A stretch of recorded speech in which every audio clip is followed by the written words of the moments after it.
Wengine vijana tunakuaga kanisani kama tire ya spare.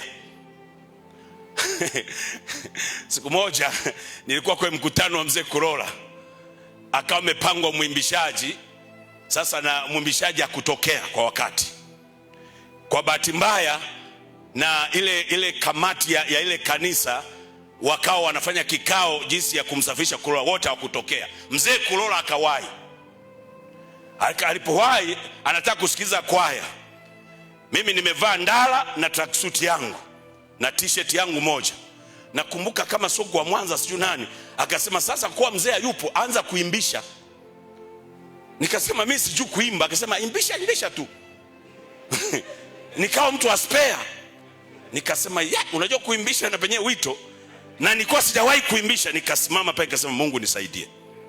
Nikaanza bendera yake Yesu sasa inapepea. Watu wakaitikia inapepea. Wakati wanaitikia inapepea, nikasema tunakuabudu. Watu wanataka kuabudu, nikasema tena shika. Kwa hiyo nikawa naimbisha za kuabudu pambio, na changanya mpiga kinanda ananishindwa kunipata. Ikabaki katikati ya mkutano watu wanacheka mpaka mzee akacheka sema yo.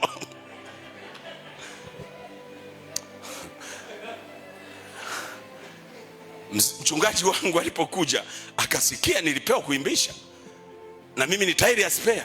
Daudi anaitwa aliyesalia.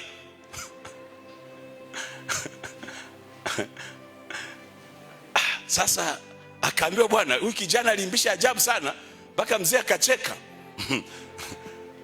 Ikabidi sasa wakakodi muimbishaji kutoka kanisa TG. Yule dada mmoja alikuwa anaimba sana, alikuwa mzuri yule dada. Sema tu wakati ule umri wangu ulikuwa bado na hela sina. Alikuwa mzuri sana yule dada, na macho fulani hivi. Alikuwa nimbisha sana. Umri tu ulikuwa umenipiga chenga, na hata hela asingolikubali kwa wakati ule, lakini moyo ulikuwa unaguswa kabisa.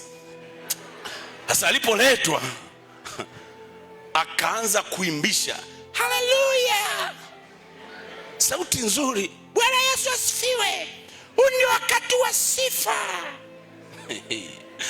Watu wakamwambia tunamtaka wajana.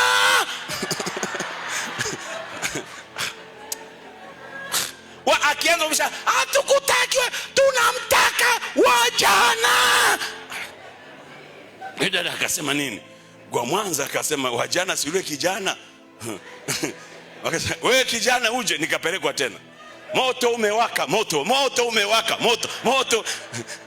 Tairi ya spare kuna wakati inatoa msaada katika matatizo, hata kama wanakuona ni tairi ya spare, lakini kuna wakati utafaa kukamilisha safari, na huu ni mkesha wa kukamilisha maono yako, wa kukamilisha mipango yako. Haleluya!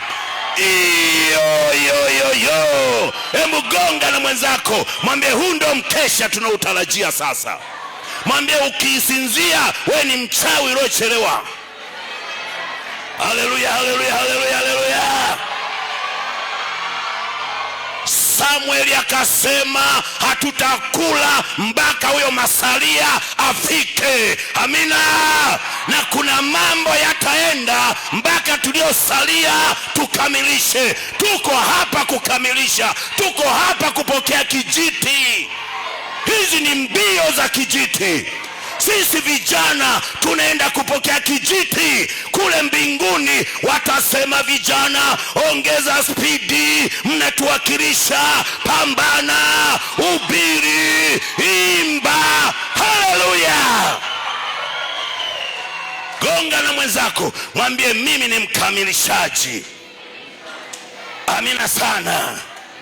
Amina sana. Daudi hakukubalika.